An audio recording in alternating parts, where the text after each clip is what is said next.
Well, most of you already know that we are deep in football season.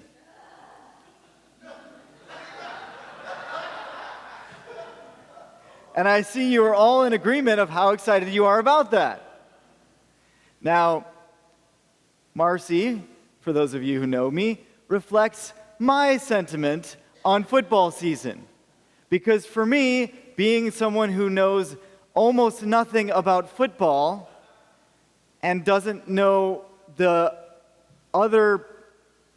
the other Manning brother. I thought it was Patrick Manning. There's Eli Manning and I now know, but this is my level of football trivia. So this is a really difficult season of the year for me because women might not know this, most of you probably do, but guys, that's all they really talk about. You want to talk about your feelings, emotions, politics, religion, theology, these interesting things about life, you have to go to women to hear it. That's why when it's Thanksgiving Day meal, where am I hanging out with? The women. Because the guys are talking about football, and I don't know a thing that they're talking about. I was trying to use a football analogy the other day with my brother, John Peter, and I was like, it's like the punter who kicks the field goals, which is true, right? Punters kick field goals. So I thought I was doing really good. Whatever, same guy, same thing, they kick things, whatever. But either way, I was talking about kicking the field goals. See, I didn't even realize that was wrong. But either way, I'm talking about kicking the field goals. And then I'm saying, but what happens if they don't get a touchdown? Then what do they kick? And John Peter says, the field goals. I'm like, but what do they kick after they get the touchdown? The extra point. Oh, okay, I thought the extra point was the field goal. And I didn't know, I thought that was punting, the other thing. Either way, I don't understand football. Yes, laugh at me. And so it can feel like I should have given more space to laugh at me. Okay, you guys really like that. All right, I'm sorry. Let's all have a good laugh at the pastor who doesn't know anything about football. Might then surprise you to know, though, I actually played football. Didn't do it very well, but I did play football. That's right, I was a linebacker. I had a lot of time to pray because I was standing on the sidelines. So I strengthened my ability to pray in that season. But listen, I am not a football fan. I am actually a fan of football. I really enjoyed playing, and I enjoyed doing pickup backyard football. In fact, I like sports. I just don't like watching sports. You want to play a game of basketball? Again, not very good, but I'd be happy to play a game of basketball with you anytime. I was a wrestler. My dad was a gym teacher. He was my wrestling coach. I spent most of my life in athletics, and I, to this day, love playing any sport. There's pretty much no sport that you can ask me to play that I'm not, yeah, sure, sounds fun, whether I have skill in it or not. I've never heard, watched, or seen one game of golf, but I saw this guy in my or not in my backyard. That would have been weird. He was in the yard across the street one day as a kid hitting golf balls, and I thought, that looks fun. Could you teach me how to do it? And I ended up getting this friendship with this random guy who happened to be one of my neighbors. This is in high school, and we just every day would get back there and we just start driving balls, and I still don't know what any of the terms are, but I could do it back then. I don't know if I still could. I know that you're not supposed to do it like this. That's not how you drive. But the point is, I love actually playing sports. And listen, for those of you who probably are most people in the congregation, insulting. I'm get like activity, sweat on your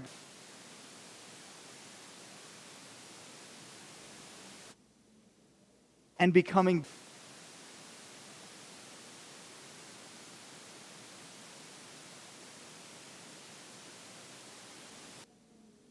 at being critical.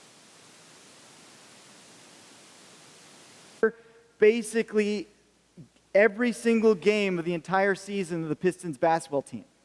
Now, in case you don't know, basketball players play in an insane amount of games in a season. We're talking probably 100 games I watched in that season, so I knew every single player. I knew every bench player. I knew their strengths, their weaknesses, and I knew how to run the Pistons team better than the head coach. Well, at least I felt like that at the time, because I became really good at the sport of criticizing that coach for not playing the right players at the right time. Can anyone else confess that they have the same ailment? Anybody? I think maybe part of the reason as a Christian culture we've become known as critical, arrogant, ignorant, and judgmental is because that's our main sport. Americans' main sport is watching other people play games that we think we could do better. Now, who actually thinks they could play the game better than the professional athlete, Joey? One person. Everyone else is not in the land of delusion. Welcome, Joey, to the end. None of us could play this, yet how many of us bark at the players for what they did wrong? That's it? Come on. Nobody else? Thank you. You all do that. What are you doing? What's the matter with you? How'd you drop that ball? Yeah. Let me see you try. That would be a great comedy, don't you think? If all of a sudden the NBA teams was just replaced with, or the NFL, let's use the NFL team, which was replaced with this group, and half was one team, half was the other, and then we played. Now it'd be fun to watch, but I don't think that we'd get much done. Because we become the backyard, backseat drivers of how to do life better. And it's worse in the Christian community. In the Christian community, we have settled for looking at the screen instead of feeling the sweat. We have forgotten that it was the Christians that were sent into the stadium, into the Coliseum, that they had to fight for their life to live, not the ones sitting on the stands. But we act a lot more like the ones sitting on the stands. There's this book called Fan or Not a Fan, and it's about being a follower of Jesus, not a fan. Not someone who just sits and watches and criticizes and says where the doer could have done his deeds better, but is the one whose face is marred with sweat and blood, the one who is actually in the arena. And even in defeat, his face is never there with those cold and timid souls who know neither victory nor defeat. That is what the call of God is on our life. It's to play the game of life. Now, we had a hurricane recently. Did anyone notice that before the hurricane, everyone started to act different? They started to drive different. There happened to be a lot more accidents. Did you notice this? Yet, we knew when the hurricane was coming. And we knew there was many days before the hurricane was coming. It was Thursday night that the hurricane was projected to come, and we're here Tuesday morning, and people are driving in a panic, and they're running into each other. Now, part of this, I think, is just because as human beings, we're not rational. We talked about that last week. We are emotional, and in the motion of there's a hurricane coming, I got to drive really fast to nowhere. We get wrapped up in this panic mindset and we just act crazy. But I think there's another element of it. I think that part of us is so longing for adventure in our lives that when the hurricane is coming, we've got an excuse. There's this feeling of adventure. Even if we have the weatherman telling us exactly where to go, exactly when to go, there's still this kind of, oh man, we got to get on it. We got to drive really quick. We got to do this thing because life is at stake. And all of a sudden our hearts start beating and we're thinking, yeah, and there's part of us, I don't know, maybe it's just me, but I think there's a part of us who actually kind of enjoys it. Because we as people are meant to live lives of adventure.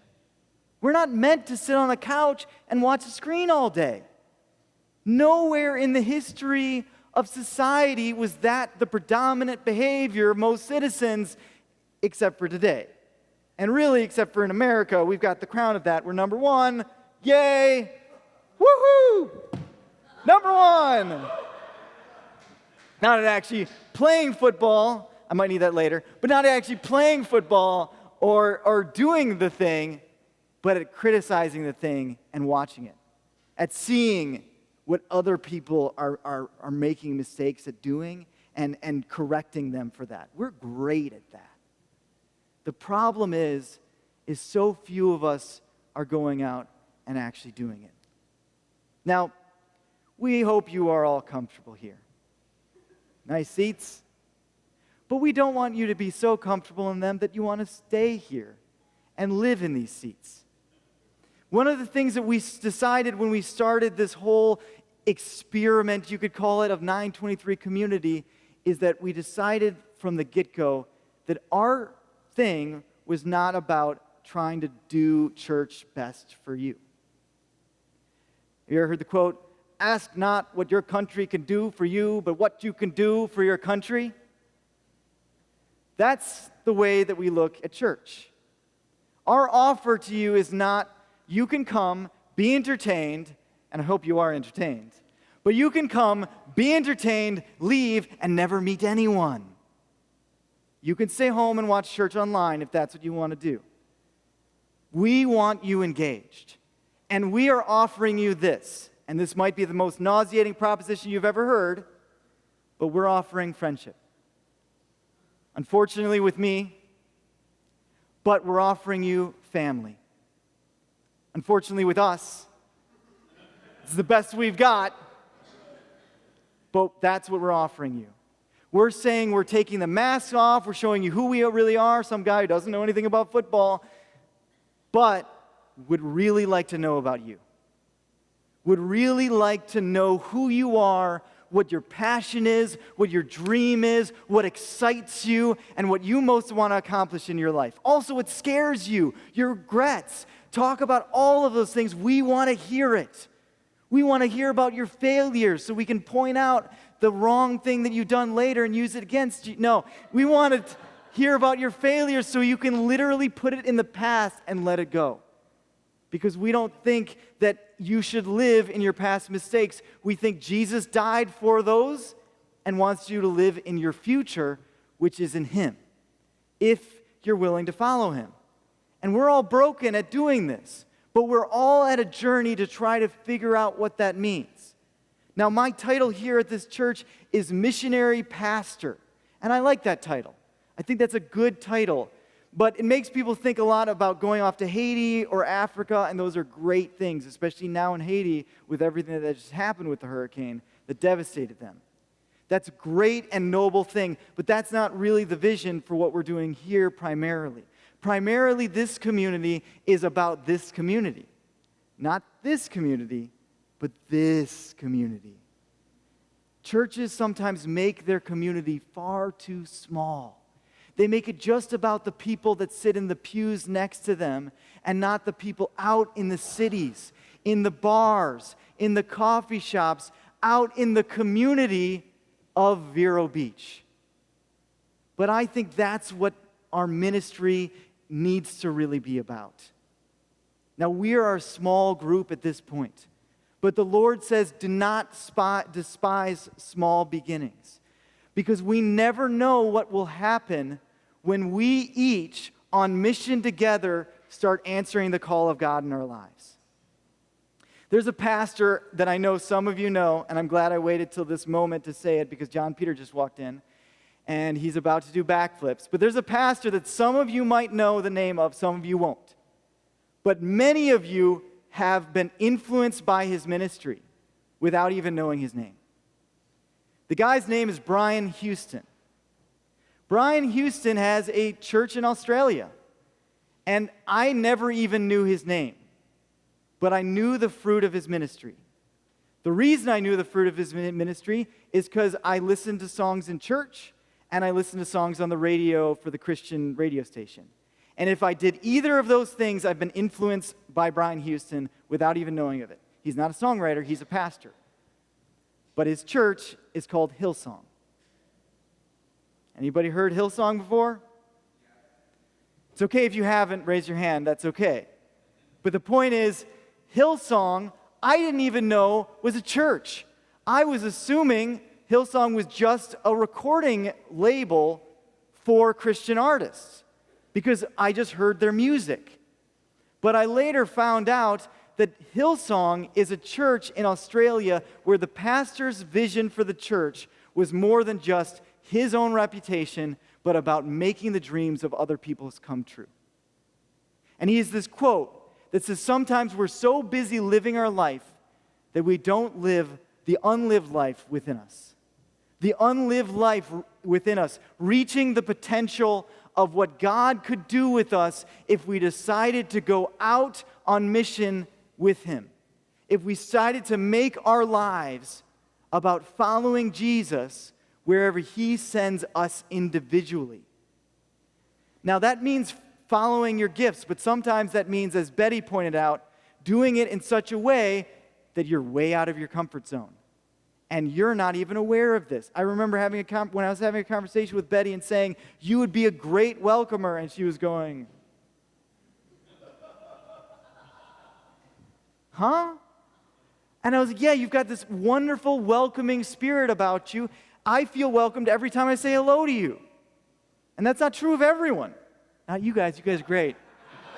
But there's some people that I say hello to, and they're like, and I'm like, oh, oops. I feel like I just got hit by like an unhappiness arrow. But then when I say hi to Betty, it's just, hi, it's good to see you. And I'm just like, oh, I feel so good. I feel bright and I feel chipper. And I said to her, listen, if you don't feel comfortable doing it, I don't want to push you. But the question is whether you think God doesn't want you to do it or whether you just don't think you have the skill. Because if it's you don't think you have the skill, I want to tell you right now that's a lie. And I can echo that by confirming it with your husband, who I've not spoken to yet, but I know he knows you, and we can ask that question, does she have the skill to do this? And right away, Don said, absolutely. He knows his wife. He knows how happy she makes him feel. He knows that she could do that for everybody. And the question was whether she needed a little kick in the butt, which I was happy to provide, or whether she really felt like this wasn't for her. And what she ended up deciding was she just needed a little kick in the butt because she had the talent. She just didn't recognize it in herself. Mike Pittman did not see that he had the talent to organize and facilitate a group for people that are struggling with addictions. But God spoke to him about the fact that he needed to get up and do something, and he's got a story that is one that helps him to minister to those kind of people. God has done a work in him that he understands with people with addiction and can help. And I knew that he had the gifts. He might have needed a little kick in the butt. Happy to provide. Lori, did you think that you were going to be someone who ran an exercise program? No. Much less an exercise program that's also a ministry. We got together with him, and we were thinking at least at first of a Beth Moore Bible study, and somehow it transitioned to DDP yoga. I don't know how that happened. I feel like there's a pretty big leap between those two things, but that's what happened. Lori has lost over 100 pounds.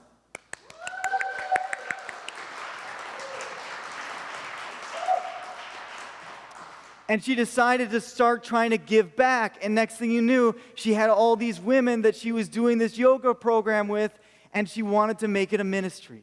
She wanted to not just help them physically, but emotionally and spiritually as well. So her investment was, let's make this a program, let's help people with it, let's make it a community, let's make it into family. She didn't know where that was going, and we still don't know where that's going, because it could go farther, but already she has 3 nights a week that she does that now. Originally it was just going to be a once-a-week thing. We as human beings are so bad, by the way, at predicting what's going to make us happy in life. This is why our life lived according to our plan is irrational and wasteful. Because we're so bad at figuring out what's actually going to fulfill us, what's actually going to make us happy. Because you know what we usually choose? The TV screen and the couch. We think that's going to make us happy. See, it's harder to read words than have someone read them to you, which is basically what the video is doing for us. And it's much easier, especially me, and here's a shocker, and I know this is going to be hard for some of you to believe, but I am an introvert. It's true. I'm an introvert, and it's not easy for me to meet strangers. Now, how many of you have seen me go up and talk to a stranger? Yeah. There's this movie called Lawrence of Arabia. It's a really good movie, by the way. And in this one, there's this one scene where there's this candle. And the guy is holding, this Lawrence guy, he's holding his hand above the candle and it's burning his hand and everything like that. And they're really impressed because he's just holding his hand over a candle and it's burning. And that, that's got to hurt. And after he does it, this guy says, "What's the trick? How do you do that?" And Lawrence leans in and he says, "The trick is not minding that it hurts." That's it. The trick is not minding that it hurts. Anytime God calls you to do something, it's going to hurt. It's going to be uncomfortable. It's going to be weird. The trick is doing it anyway. Now, some of you know I have chronic headaches and migraines. I have those all the time. I have them when I was a kid. And then people will see me with a migraine, and I'll give a sermon, or I'll go out and I'll do things, and they say, "How do you do it? How do you do this when you have this?" When I have a migraine, I can't do anything. The trick is not minding that it hurts. The trick is spending years doing it despite the fact that it hurt. And I'd rather be shut in a room and have this thing draped upon my wet rag draped around my forehead in a dark room where I can control the sound, control the light, and just sit there. And most days, I would rather be there than out in the community. But I realized at some point when I was 15 and I was spending most of my evenings like that, this is not a life worth living. And so I had a conversation with God. And my conversation with God, which really was more like a screaming thing with crying, and it was very beautiful in that, like, I took a picture of garbage beauty kind of way. So that's what it looked like, and I just cried out to him, and I basically said, "Take away the pain or give me a life of purpose." That's where I felt. I realized that yes, it would be great if God just took away the pain and I could live a life like everybody else, but if he's not going to do that for me, I want a life that matters. I want a life that I go out and I make a difference in the community, that I go out and I can change people's lives, not through because I'm so great and wonderful, but the one thing that I know that changes lives better than any other thing. What is that thing? God, Jesus, you're all good, that's cool. All right, yes. Not me, not my wisdom, but introducing them to Jesus. So I did that. Now, at first I did that really badly because being an introvert and not really good at interpersonal communication, I figured the most efficient way to bring people to Jesus was to tell them, "Come to Jesus." I didn't get very far. That was the end of the conversation. I didn't know why. I mean, I would say, "Come to Jesus," and then people would be like, "Now I want to talk to me," and walk away. And I'm like, wait, where are you going? Eventually I realized that to do this thing, you need a couple things. Okay, well, let me put it this way first. How many of you enjoy, or let's do it this way. How many of you don't enjoy someone knocking on your door when you're not expecting it and telling you all the things that you believe are wrong and you should believe something different? How many do not enjoy that? Neither do the rest of the people in the community, so stop doing it. You're not the exception. Nobody likes that, which is why I'm really weary about the idea of evangelism, because here's the problem. People don't think you authentically love them. And people don't need, and sometimes you don't when you're doing it, so that they're not wrong on that. And people don't need someone to yell at them. That's just going to push them away. Someone needs someone to care about them enough to have a real relationship with them. Because if you have a scripted way of talking to people about Jesus, it's going to make them feel like God's love for them is scripted. If you talk to them in a fake, non-caring way about your relationship with Jesus, they're going to think a relationship with Jesus is fake and non-caring. If you authentically love them through the muck and the mire, knowing who they really are and caring about them, then they're going to think about that God loves them through the muck and the mire, authentically caring for them about who they really are. See, I was having a conversation recently with my brother John Peter, and we were talking about different people, and Andre's name came up, and Andre really quickly, John Peter was like, well, Andre's family. I'm like, yeah, absolutely. Andre's family. Now, I pick on Andre because, he was, you probably noticed him, the guy with dreads that was standing in the middle, right? It's hard to miss Andre. And so you all have seen him, and you've seen what a blessing he is to this community. But Andre's here because I came up to him after I heard the best male vocalist do Beyonce that I've ever heard in my life. And I went up to him, and we're in a bar, and I go, you and I are going to be friends. And he looked at this weird white guy who was going up to him and saying, you and I are going to be friends, and went. Now, I never asked him about it. I still, to this day, don't know what he was thinking. But his response was, okay. So he thought about it for a minute and said, I don't know if I want to take this guy up on this offer. But then he was like, okay, sounds good. And we've become not just friends, but family. Because when you go on mission with God, the mission of God ends up enlarging your life, enlarging your family, and giving you things that are so much more valuable than the things you planned on getting. See, nobody writes a 10-year plan and puts in Andre. Who did that? Right? You're in high school and your teacher says, what is your 5-year goal? And you're like, well, I'm going to have a larger family because I'm going to meet Andre and he's going to become a brother to me. No. You don't program that in. You don't plan that in. You just go out in the community, you meet people, and then you find people that become so precious to you, they're more valuable than anything else in your life. That's what happens. I didn't even think when I was saying that necessarily I'm going to see this guy again. He's probably going to be weirded out because I'm not great at interpersonal communication, and I just go up and say, hey, man, you want to be friends? And usually they go, no, thank you. But Andre was like, okay, okay, let's do this. And then, next thing you know, we're singing Casey and JoJo. He was singing loudly, and I was singing quietly, like, but we were singing Casey and JoJo together. And next thing you know, he was coming to church. And then he wanted to be more and more part of the community until he was here. And he's going to be here for the rest of my life. There's no dissecting and dividing Andre away from my heart anymore. And so here's the thing, and I feel this way about a lot of you, and the ones that I don't feel that way about you, it's because I just met you and it'd be weird. But the point is, that's what church actually is. See, your blood, it's all about family. Church is all about family. Your blood is temporary, though. They're not the ones that last. It's the body of Christ, the blood of Jesus, that makes eternal family. Now, I'm blessed that I've got some family that are both. But I know what's most precious is the blood of Jesus. And because of that, now I didn't come up to Jesus, turn to Jesus, Andre. He would have turned away.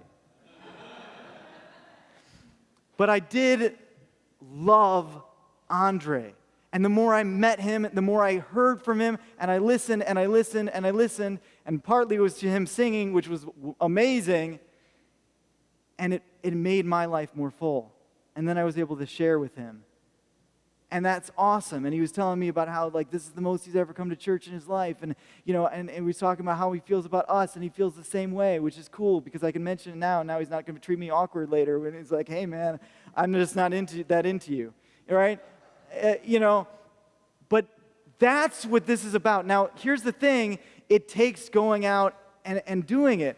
And if I'm the only one going out and doing it, it's going to be a little bit of an effect in this community.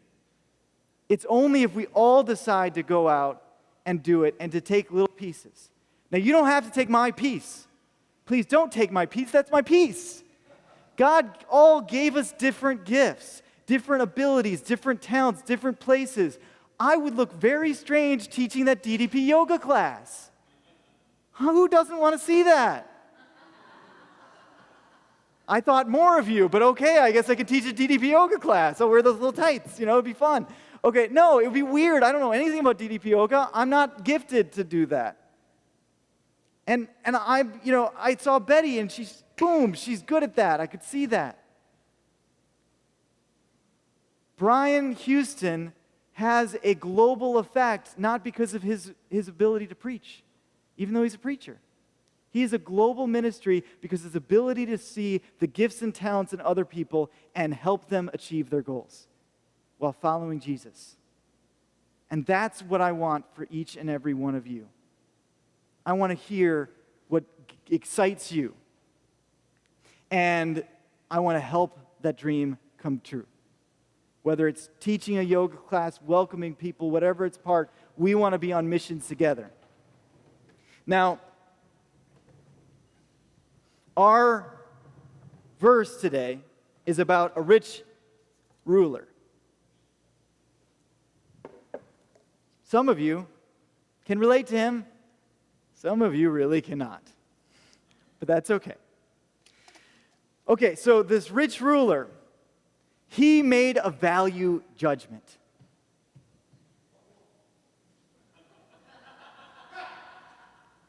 I thought you didn't like football. You jumped on that. All right, you're hired.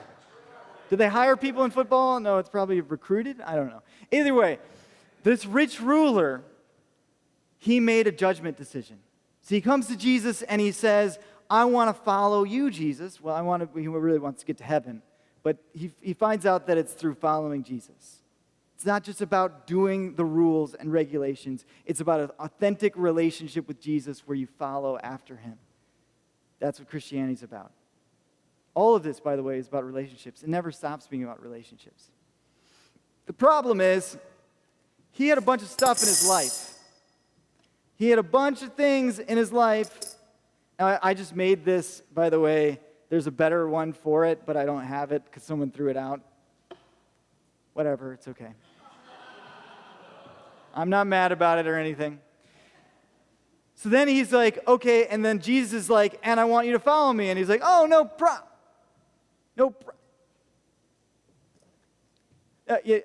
Don't worry, it'll fit.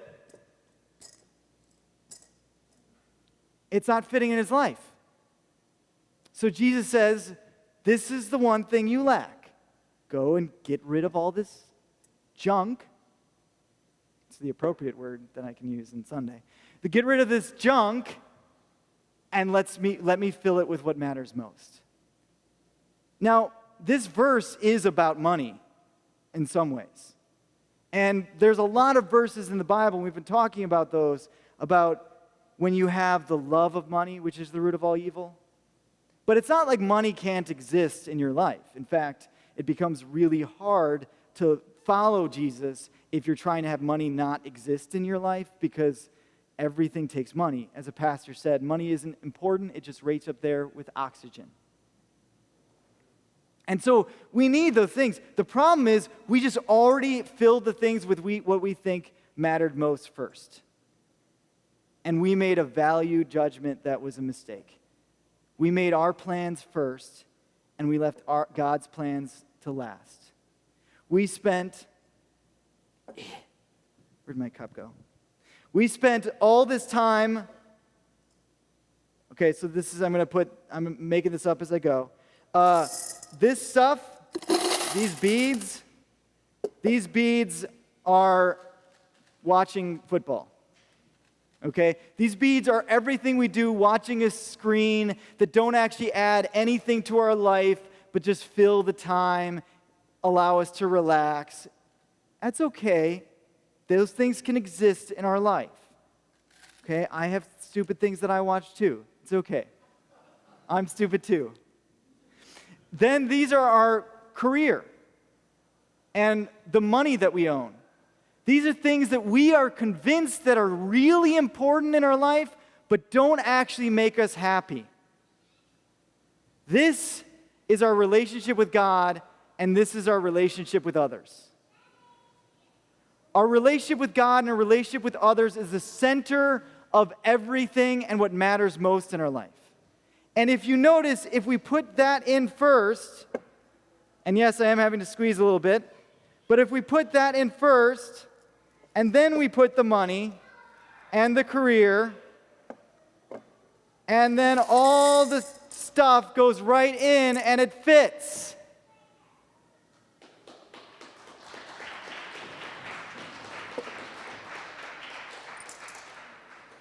See, God wants us to have everything, mostly.